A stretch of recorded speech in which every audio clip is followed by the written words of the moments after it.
जय श्रीमन नारायण, जय श्रीमन नारायण। सीताराम सीताराम। आप सभी देशवासियों को श्रीदान ट्रस्ट परोपकार मिशन की तरफ से हार्दिक शुभकामनाएं। आपका दिन मंगलमय हो। ईश्वर से प्रार्थना करते हैं कि जो भी आपकी मुरादें हों ईश्वर पूर्ण करें। साथियों, आज का विषय है हमारा भारतीय किसान, अन्नदाता। मैं अपने तहे दिल से अन्नदाता सुखी भवा। हे परमात्मा, अन्नदाता को सुखी और निरोग रखना, जिससे संपूर्ण संसार निरोग और सुखी हो सकता है। साथियों,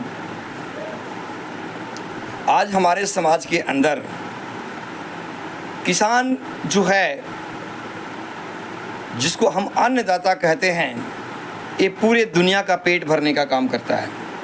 साथियों, यदि किसान भाई ना हो तो हम लोग की ज़िंदगी जो है अधूरी हो जाएगी और खाने के लिए जो है हम मोहताज होकर के मृत्यु को प्राप्त हो जाएंगे। साथियों, सोचिए, इतनी बड़ी जो हमारे समाज के अंदर भूमिका निभा रहा है हमारा किसान भाई, हमारे जीवन के लिए कितना नितांत आवश्यक है।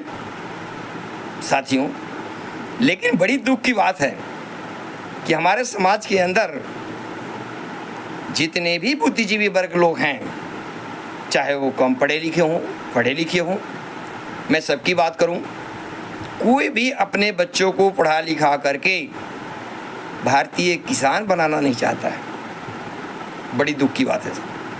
साथियों, एक गरीब से गरीब भी व्यक्ति अपने बच्चों को जो पढ़ाता है तो उसकी यही लालसा होती है कि वो IAS, IPS, IFS, doctors, engineers, वर्शियर्स, इस तरीके की पोस्ट को प्राप्त करें। कभी कोई किसान की सपना नहीं देखता है। ये जो कड़वा सच्चाई है दोस्तों। साथियों, यदि नज़रिया नहीं बदली तो आने वाले समय में हमें कंकड़ पत्थर ही खा करके रहना पड़ेगा। क्या ये संभव है? क्या इस जीवन जीने के लिए कंकड़ पत्थर संभव है? जब कोई भी व्यक्ति किसानगिरी, खेती करने के लिए तैयार नहीं होगा, साथियों, कितनी बड़ी समस्या हमारे जीवन के आगे सामने खड़ी है। किसान को हेल्प करने के लिए हमारे सरकार के द्वारा बहुत सारी कदमें उठाई जा रही है, उनको आर्थिक मदद पहुंचाई जा रही है, जिससे कि हमारे कृषि के अंदर हेल्प मिल सके और ज़्यादा से ज़्यादा अनाज उत्पन्न हो सके। बट साथियों, सरकार इस बात को महसूस नहीं कर पा रही है कि रियल में किसान है कौन। रियल किसान किसको कहते हैं? किसानगिरी की परिभाषा क्या हो सकती है? क्या जिसके पास ज़मीन है, 100 बीघे ज़मीन है, 50 बीघे ज़मीन है, 10 बीघे ज़मीन है, 500 बीघे ज़मीन है, क्या वो रियल किसान है? नहीं, वो लैंड माफिया है। उसके पास ज़मीन है, भूमि है।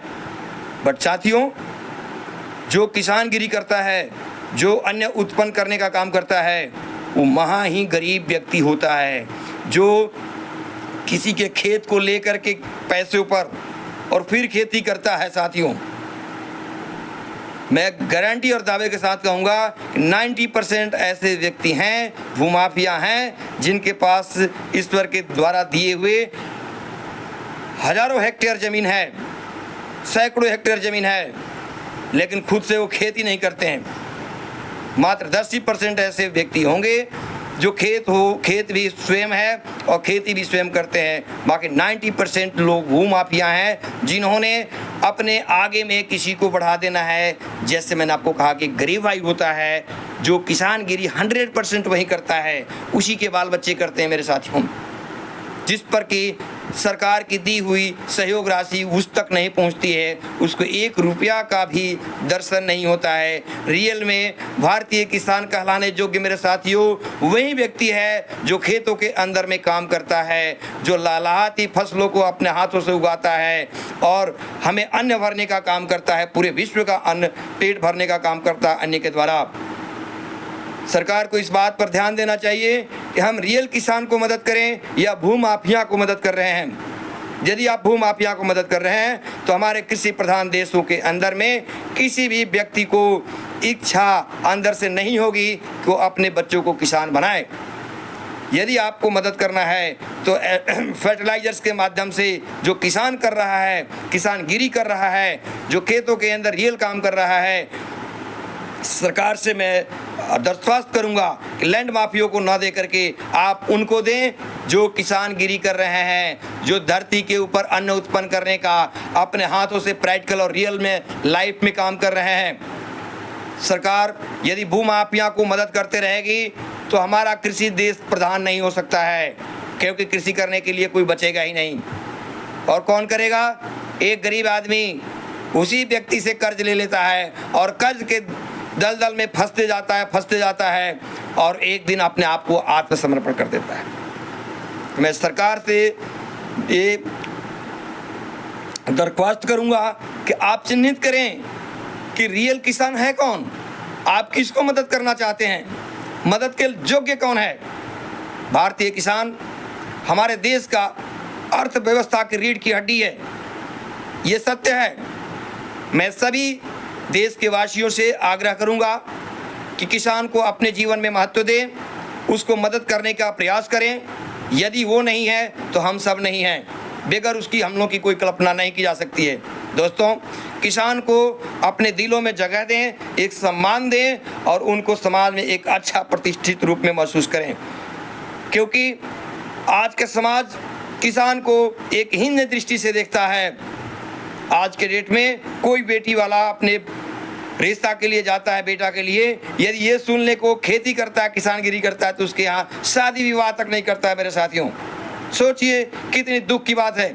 बहुत अफसोस होता है कि किसान एक ऐसा वर्ण जो हमारे अन्नदाता है, जो पूरे विश्व का पेट भरने का काम करता है, आज उसकी ऐसी स्थिति है कि उसको एक समाज में घिनौने दृष्टि से देखा जाता है और उसके यहाँ तक शादियाँ तक लोग करने के लिए तैयार नहीं होते हैं यदि लड़के के विषय में जानकारी हो जाए कि वो किसानगिरी करता है। साथियों, चाहे कोई किसी भी पोस्ट पर हो, कोई कितना भी बड़ा बिजनेस कर रहा हो, खाएगा तो अन्न ही, लास्ट में वो क्या खाएगा? रोटी ही खाएगा। जब रोटी ही नहीं होगा, अन्न ही नहीं होगा, तो क्या हीरा मोती खाएगा? आप ही बताइए ना। ऐसा संभव है हमारे जीवन में? सभी साथियों से ये निवेदन करेंगे, पूरे देश से निवेदन करेंगे कि आप लोग शिक्षित हो करके एक शिक्षित वे का खेती करना प्रारंभ कीजिए। सरकारी नौकरी से मैं चैलेंज देता हूं कि वो आगे निकल जाएगा। आपको सरकारी नौकरी के लिए पीछे भटकने की ज़रूरत नहीं पड़ेगी, दर दर ठोकरें खाने की जरूरत नहीं पड़ेगी। और सरकार को भी मैं दरख्वास्त करूंगा कि अपनी नज़रिया बदलिए। आप किसको हेल्प कर रहे हैं आपको पता ही नहीं है। केवल लैंड माफिया, उसके नाम पर लैंड है, आपने उसको सहयोग सहायता राशि प्रदान कर दी और उससे उसने बैंक में जमा करके फिर से पुनः जो है लोगों को ब्याज देकर उसी किसान को उसकी कमर तोड़ दे रहा है। बताइए साथियों, मदद किसको मिलना चाहिए? मैं सलाह और राय आपसे लूँगा। आप कमेंट्स में इस बात के लिए ज़रूर लिखें और ज़्यादा से ज़्यादा इस चीज़ को मुझे शेयर करें। क्या आपको इस वीडियो के अंदर क्या लगा, क्या गलतियाँ, क्या सही है? मदद किसको मिलनी चाहिए? किसकी मदद से हमारे देश में एक अर्थव्यवस्था में मजबूती आ सकती है? साथियों, मैं किसान भाइयों को तहे दिल से, जो ग्राउंड लेवल पर खेती कर रहे हैं, जो रियल में इसका हकदार हैं, उनको मैं सैल्यूट करता हूं।